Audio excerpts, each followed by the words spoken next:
Halo TBJ Family, mari kita saksikan video berikut ini. Saya harap Anda tidak menjilat ludah Anda sendiri gitu ya. Pertanyaan yang terakhir sebenarnya mau saya tanyakan, Bang Rudi. Di Roma 14 nomor 9, ya kata Paulus, Yesus itu mati lalu jadi Tuhan. Tapi di Lukas 2 nomor 11, Yesus itu lahir, sejak lahir dia jadi Tuhan. Saya mau tanya, yang mana yang betul? Lukas atau Paulus? Paulus bilang setelah mati jadi Tuhan. Lukas bilang waktu dia lahir jadi Tuhan. Yang mana yang betul? Antara Lukas dan Paulus. Silakan.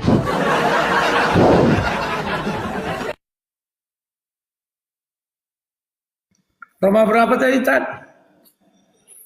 Roma 14 nomor 9. Di situ Paulus berkata dia mati lalu bangkit lalu jadi Tuhan. Supaya ia jadi Tuhan. Sedangkan di Lukas 2 nomor 11, kata Lukas dia lahir sudah jadi Tuhan. Yang mana yang betul? Paulus atau Lukas? Adu mekanik itu. Siap. Terima kasih Ustaz Ucup yang lucu ya. Kawan-kawan, di sini Ucup menghina Tuhannya. Bahwa Tuhan yang disembah Ucup lebih rendah daripada dukun santet. Katanya tadi apa? Dukun santet ya, dukun sihir. Dukun sihir saja mampu mengeluarkan kata dia dari batu anak. Sementara Tuhan yang disembah Ucup gak mampu. Wajar dong gak mampu. Kenapa gak mampu? Karena harus ada istri baru punya anak. Ya. Makanya Yusuf kan mengatakan, aku tidak bisa punya anak. Bagaimana Yusuf punya anak, sedangkan dia tidak punya istri? Coba kalian jawab. Tapi yang uniknya dia bilang itu kan harus logika. Apa dia lupa ada satu orang, Maria itu tidak punya suami? Mana yang kau bilang logika? Kau kandaskan sendiri semua argumenmu. Maria itu mana? Siapa yang menghamili Maria? Kan tidak ada. Gak ada suaminya. Dan kita kan bicara seksual tadi, jenis kelamin. Kenapa Maria mengatakan bagaimana aku punya anak sedangkan aku tidak punya suami? Karena dia adalah wanita. Maka dia posisinya istri, suami adalah pendamping istri. Paham ya Yusuf ya? Kemudian Yusuf juga berkata bagaimana Yusuf punya anak sementara Yusuf gak punya istri, gak bisa dia punya anak. Berarti itu menjelaskan Yusuf itu laki-laki. Lawan dari Yusuf apa? Perempuan, itu istri.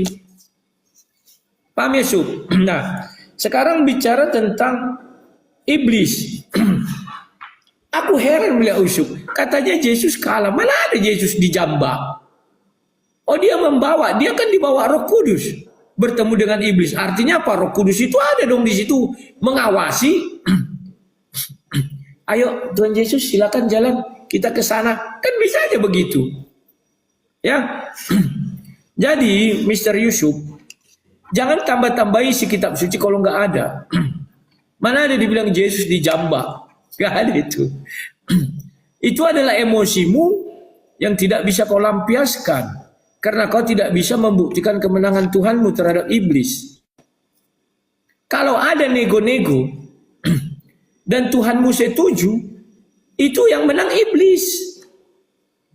Sama dengan Ucup. Kalau Ucup pergi mau nego sebuah proyek dan akhirnya orang itu menyetujui proyek itu jatuh ke tangan Ucup, siapa yang menang? Orang yang memberi proyek atau Ucup? Tentu Ucup. Paham ya?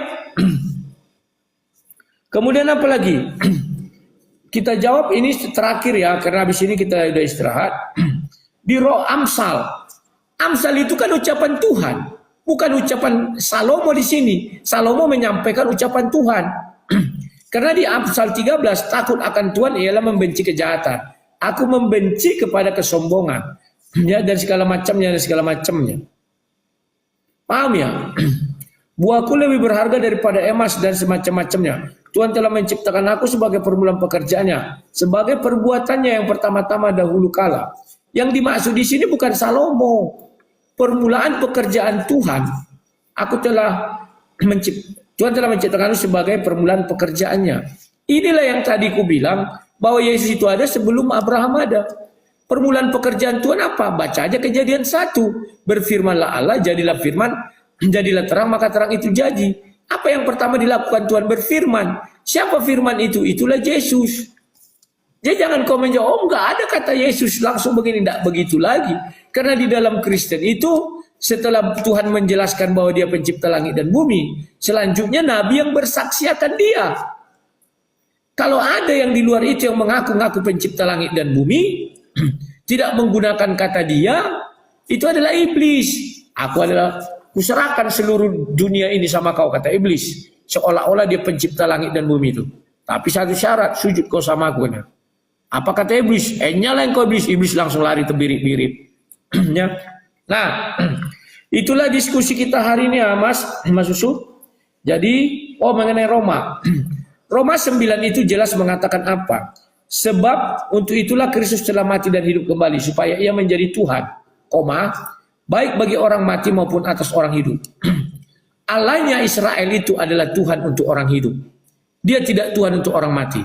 Setelah Yesus datang, dia menjadi Tuhan untuk orang mati dan juga untuk orang hidup. Paham ya? Silakan. Penutup ini ya Mas. Tanggapan dulu atau closing?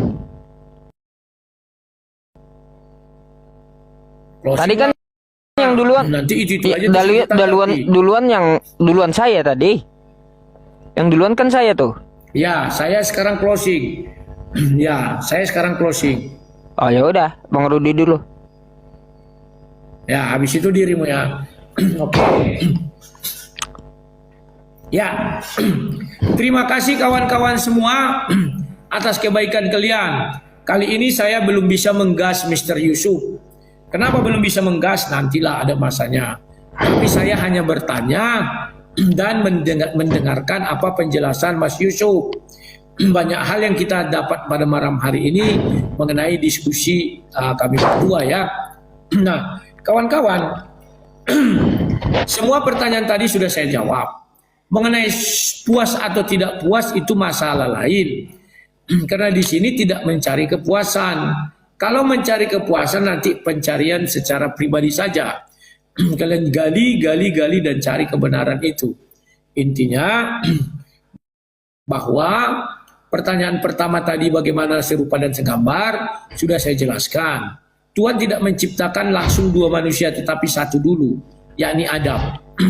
Adam itulah yang diciptakan langsung serupa dengan segambar. Ya. Serupa, tunggu saya lupa juga jadi ini.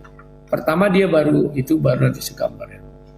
Nah, di situ jelas bahwa Tuhan memang menciptakan pertama si Adam. Apakah Adam sudah memenuhi kriteria seperti Tuhan? Sudah. Dia tunggal dan dia terdiri dari tubuh fisik, baru roh dan juga firman.